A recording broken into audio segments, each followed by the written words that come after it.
Gracias, Roberto. Autoridades presentes, amigas, amigos, me da mucho gusto encontrarme con muchas y muchos de ustedes cuando estuvimos desarrollando muchas actividades en conjunto. Mis muy sinceros agradecimientos a las autoridades de ASECMA por esta invitación. Y, por cierto, mis agradecimientos a Roberto. Roberto, que creo que es un empresario, todos lo conocemos, de una muy larga tradición, un gran dirigente gremial y sobre todo Roberto creo que es una gran persona. Y me parece a mí que se merece un gran aplauso por parte de todos nosotros. Es muy sincero. Yo quiero decir que para mí es un honor poder participar hoy día, intervenir en esta 33ª asamblea de la Asociación de Exportadores de Manufacturas. ASECMA es una asociación muy importante, colaboramos, trabajamos muy estrechamente a los inicios de la transición en momentos complejos, donde reinaba, digámoslo con franqueza, mucha desconfianza entre nosotros. Estamos también hoy día en momentos especiales, son distintos. Yo no sé si los organizadores de esta asamblea pensaron que iba a tener lugar 5 días antes de la segunda vuelta electoral. Roberto me dice que no. Es un momento, sin lugar a dudas, importante. No da lo mismo.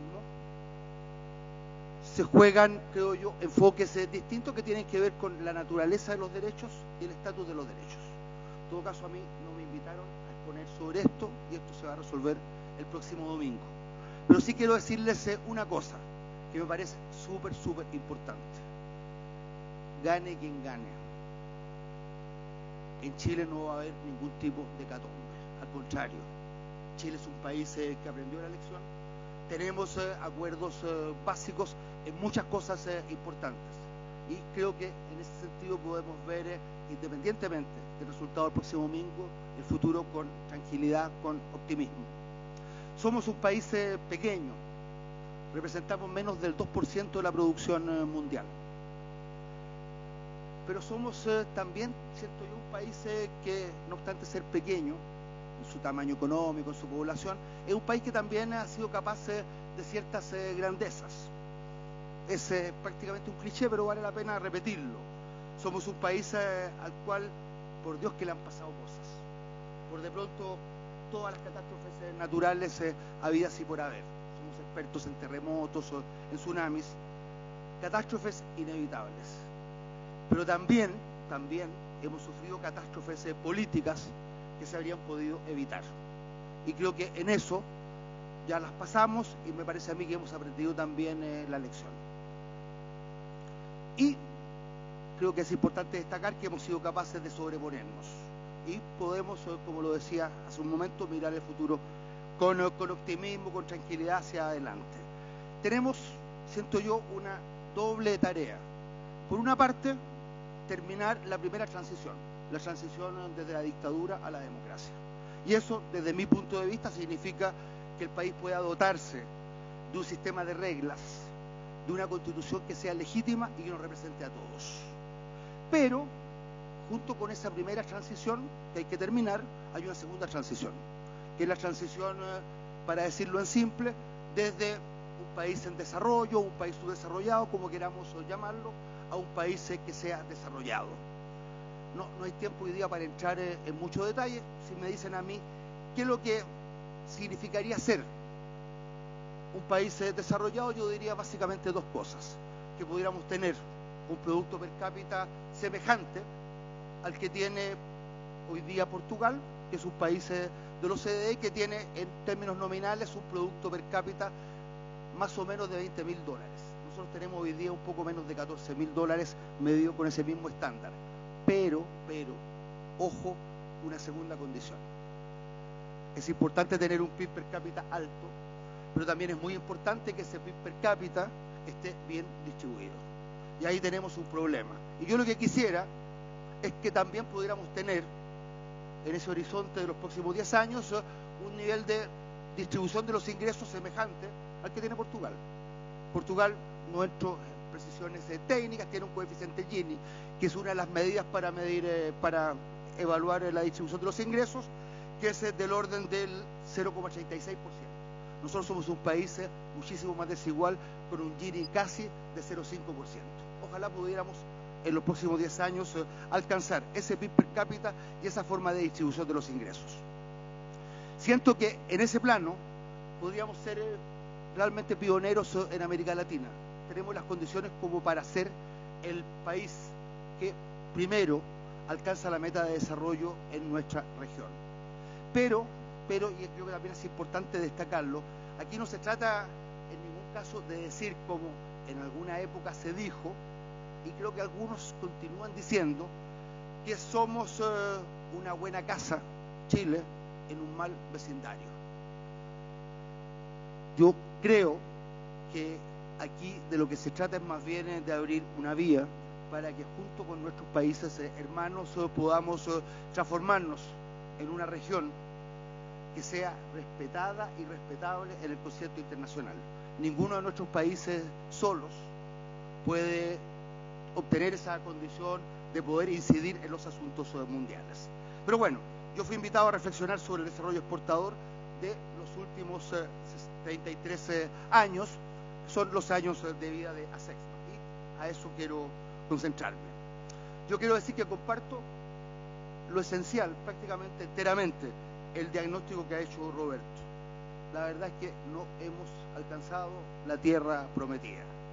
Y es cierto también lo que él indicaba, que el punto de partida, para hacer la historia corta y partir desde principios de los 70, luego del desplome de la democracia el 73, nuestro punto de partida era una economía cerrada, con oligopolios ineficientes, salvo en los Fantuzzi, lo dejo aparte, con, como indicaba, aranceles en promedio por sobre el 100%. Eso es lo que Roberto en su presentación llamaba una suerte de esclavitud económica. Yo comparto que eso era así. Creo más aún que la apertura de la economía era algo total y completamente inevitable. Había que hacerla sí o sí. Los Chicago la hicieron a su manera. Creo yo que le hicieron bien a la bruta y muchos de ustedes sufrieron las consecuencias. Pero eso ya es parte de la historia. Chile es y tiene que continuar siendo una economía muy abierta al mundo. Somos un país pequeño que tiene que ganarse sus posibilidades de desarrollo compitiendo a nivel global. Ahora bien, la afirmación central con la cual yo quisiera continuar la presentación que hacía Roberto es que tuvimos a partir del 73 en adelante una apertura rápida y una apertura muy significativa. Pero nos quedamos en lo que uno pudiera llamar la primera etapa. Algunos quizás es un poquito despectivo tratarlo así, pero algunos lo llaman la etapa fácil del desarrollo exportador. Y eso que es lo que ha significado que tenemos hoy día, en 2017, una economía primario exportadora muy poco diversificada. Y esto no lo digo simplemente yo. Se acaba de publicar un estudio del Banco Mundial que creo que es lo único que voy a leer de esta presentación. Chile no ha logrado diversificar su sector exportador en la última década. Su canasta exportadora cambió muy poco en la década pasada. Chile ha perdido incluso ventajas competitivas en algunos productos manufacturados, mientras que son pocos los nuevos que han aparecido. No lo digo yo, no lo dicen los economistas de este sector, lo dice el Banco Mundial. Y me parece a mí que está bien dicho. Agrego, para completar este diagnóstico, que lo que tenemos hoy día como estructura exportadora es básicamente esto. Un gran predominio del cobre refinado, mineral de cobre, más del 30%, tenemos las uvas, tenemos el vino, tenemos la celulosa, tenemos los filetes de pescado, tenemos oro y tenemos la madera. Eso es básicamente la canasta exportadora chilena. Importante, pero es un desarrollo básicamente primario exportador. Para que tengan una cifra, la siguiente. En 1970, los 10 principales productos exportados representaban casi el 90% de las exportaciones. Se ha avanzado.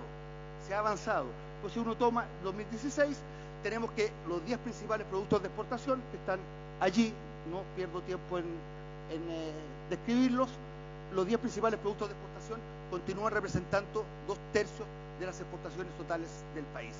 Seguimos siendo en consecuencia una economía básicamente primario exportadora, como lo certificaba también el propio Banco Mundial. ¿Qué significa esto? Que no hemos logrado dar el salto del cual hablaba Roberto hacia una segunda fase en nuestro desarrollo exportador. De esto hablamos, yo personalmente también lo hice desde el punto de vista académico, desde el punto de vista político. Estuve preparando esta intervención, caí sobre un libro que escribí justo con otro economista, con Roberto Madrid. Esto es del año 1988. Hablábamos de la inserción de Chile en los mercados internacionales y hablábamos de la necesidad de ir hacia una segunda fase en nuestro desarrollo exportador. Desgraciadamente, eso sigue siendo todavía una tarea pendiente. No significa esto, y eso me parece a mí muy importante destacarlo, que hayamos perdido el tiempo durante todos estos años. Se han hecho cosas importantes, todo lo que tiene que ver con el sector vitivinícola, con la industria del salmón, con el sector forestal, con las exportaciones de frutas, son desarrollos muy significativos que han tenido lugar durante estos años, pero no han sido suficientes como para cambiar la naturaleza de nuestro desarrollo exportador. Se han hecho, sin lugar a duda, cosas de gran significación. Algunos ejemplos, los berries, los tomo. Son 900 millones de dólares de exportaciones en berries, solamente hoy día por parte de nuestro país. Somos el principal productor mundial de arándanos frescos. Somos el segundo productor mundial de frambuesas congeladas. Somos, como se sabe, grandes exportadores de vinos. Somos grandes exportadores de salmones. Hay, en consecuencia, avances muy significativos que han tenido lugar durante este tiempo. Se exportan también, y esto es muy interesante de destacarlo, productos que no son tradicionales. Servicios de tecnología, por ejemplo. El año 2000, doy un dato, las exportaciones de servicios tecnológicos eran alrededor de 200 millones de dólares. En la actualidad son 2.000 millones, se han multiplicado por 10. Un tremendo avance. Y creo que es muy importante destacarlo porque el hecho de haber podido avanzar nos muestra que es un camino que es posible recorrer. Otro ejemplo, probablemente pequeño, pero que me pareció interesante destacar. En la industria de videojuegos facturó poquito, 12 millones y medio de dólares. Pero hay un ejemplo que es muy interesante. El Endless Lake, desarrollado por una empresa chilena, Beko Team, junto a una holandesa, Spiel Games. Se llama, como digo, el Endless Lake, y ha sido reconocido como el mejor instant game de Facebook. Hasta diciembre del 2016, tomen nota, ha sido jugado por 33 millones de veces por 12 millones de usuarios únicos. Y ese es un producto chileno, producto del talento chileno.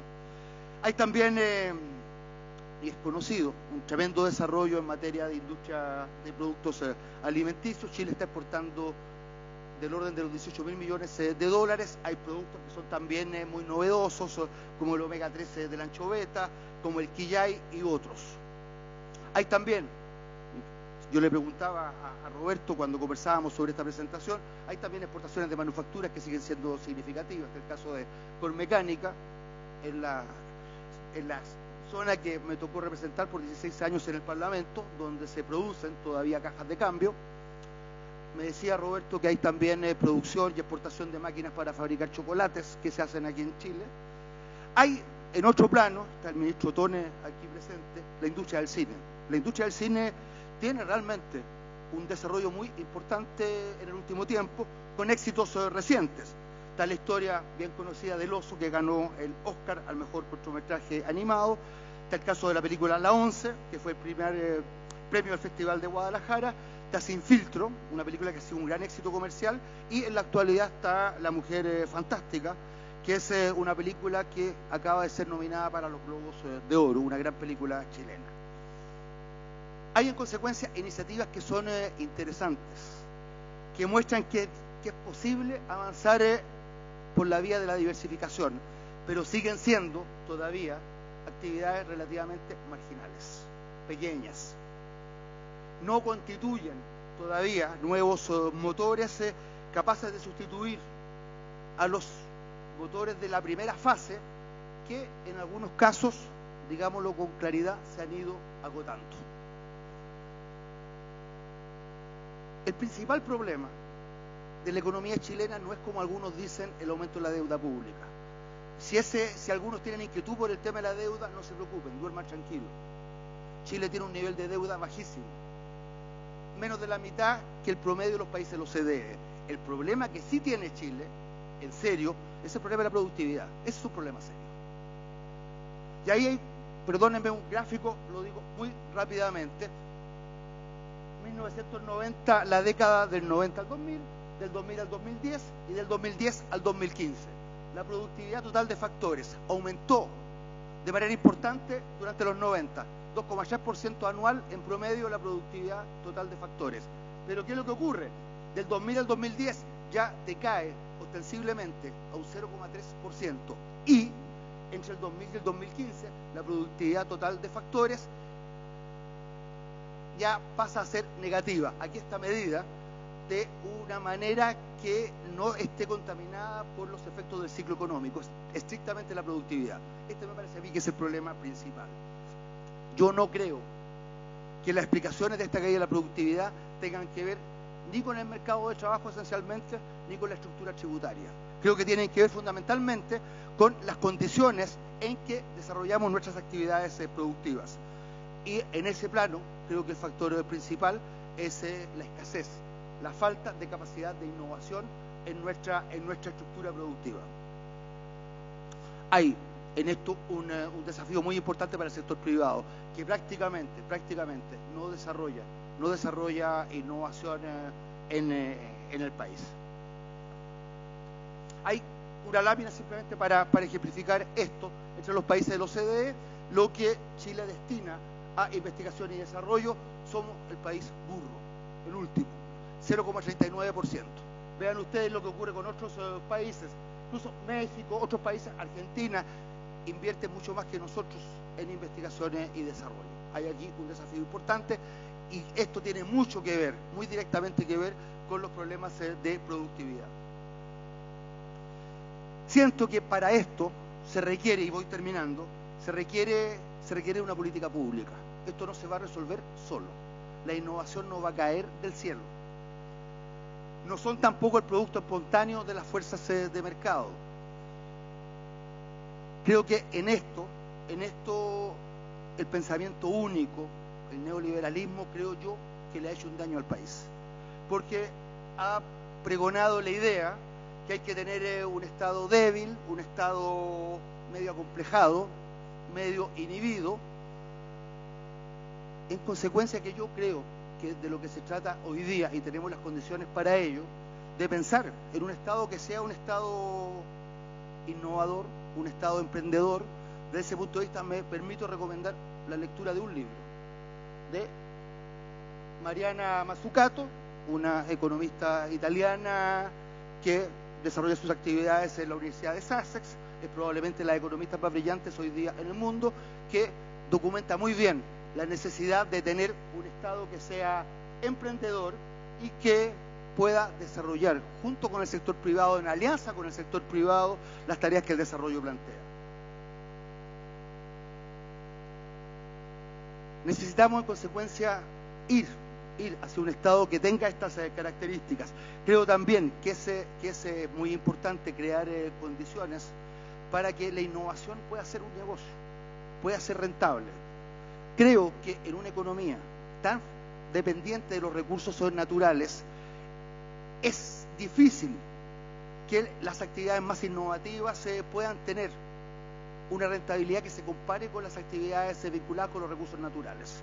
Desde ese punto de vista, y aunque sea políticamente incorrecto a lo mejor decirlo, yo creo que una mayor tributación a las actividades vinculadas con recursos naturales le permitiría al país aumentar su recaudación financiar una cantidad de necesidades que están hoy día planteadas que no tienen financiamiento, y también le permitiría al país aplanar la cancha en materia de competencia, de manera que las actividades innovativas puedan también competir con las actividades más tradicionales, cosa que hoy día tiene mucha dificultad en poder realizar.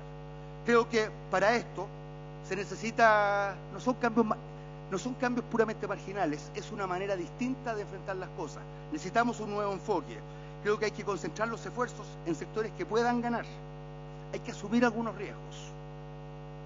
Los riesgos tienen que sí ser calculados, no podemos hacer locuras, no vamos a inventar cosas de la A a la Z, pero es posible a partir de nuestros recursos naturales crear también nuevas ventajas. Hay buenos ejemplos en el mundo respecto de esto, el caso de Australia, el caso de Nueva Zelanda. Son países, miren ustedes, que tienen un nivel de exportación, tienen una base de recursos naturales muy importante, pero tienen también un nivel de exportación de productos primarios sustancialmente mayor que el nuestro.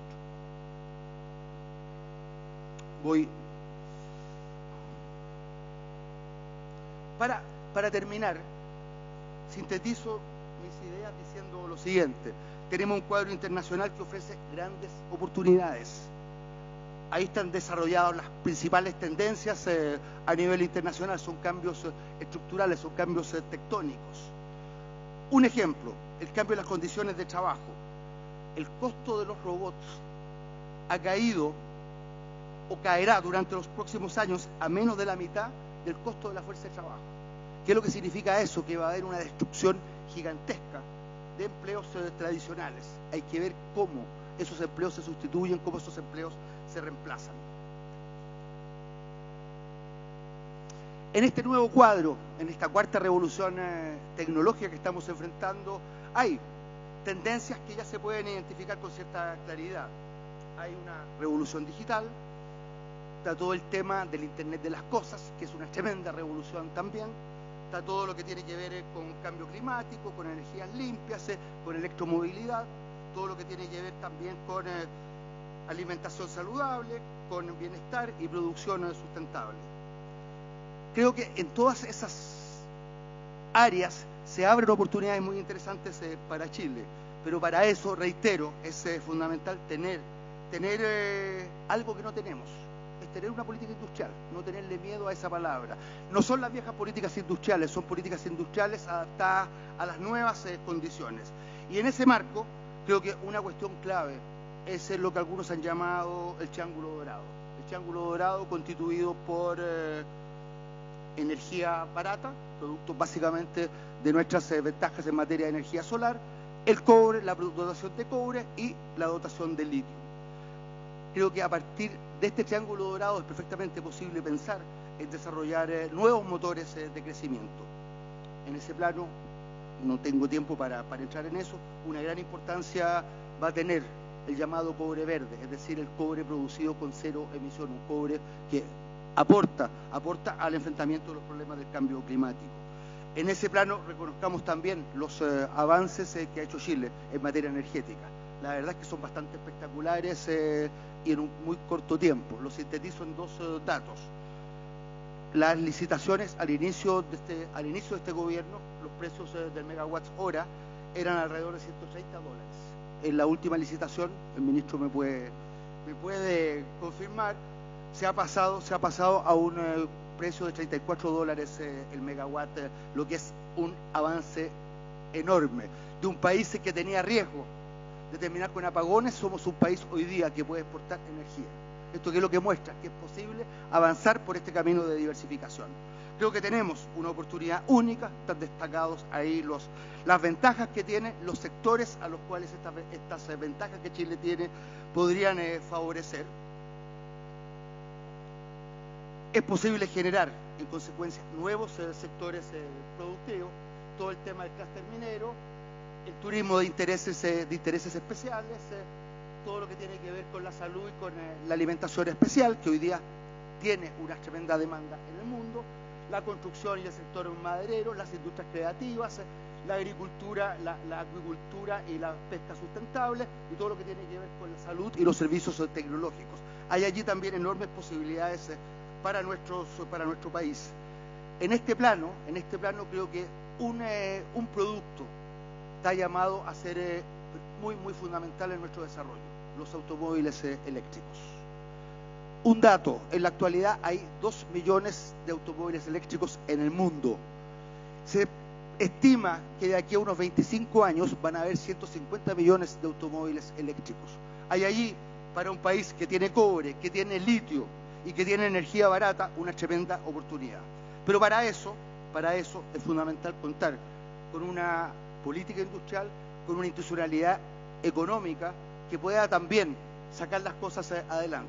Yo creo que nosotros tenemos en nuestro país un buen Ministerio de Hacienda que cuida el presupuesto, tenemos un Banco Central que se preocupa de la macroeconomía, se preocupa del control de la inflación, pero no tenemos una autoridad que esté pensando permanentemente en el mediano y en el largo plazo. Hace falta un Ministerio de Desarrollo Productivo, un Ministerio de Economía fuerte que pueda constituirse en una tercera pata de esa ecuación institucional. Creo también que es importante no perder de vista todos los temas que tienen que ver con integración regional. Esto está muy directamente vinculado con las actividades que desarrolla ASEXMA.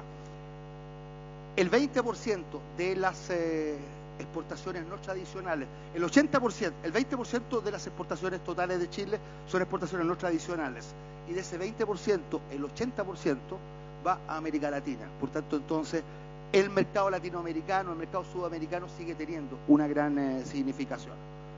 Termino diciéndoles que Chile ha hecho también en este plano avances muy importantes. Más del 20% de las empresas multilatinas que hoy día existen son empresas que tienen su origen en Chile. Los casos más conocidos son LATAM, son Sonda. Creo que junto a esas empresas grandes es muy importante también democratizar el emprendimiento. Hemos hablado mucho de pequeñas y medianas empresas, pero nos falta todavía avanzar en esa dirección. Hay que tener instrumentos de desarrollo que sean más vigorosos y tener una farmacia que sea realmente una farmacia que tenga productos que funcionen en serio y no pequeñas cápsulas que son un poquito homeopáticas. Siento, Roberto, que estamos lejos de la tierra prometida, pero creo que tenemos los medios para alcanzarla y finalmente todo esto depende de nosotros. Muchas gracias.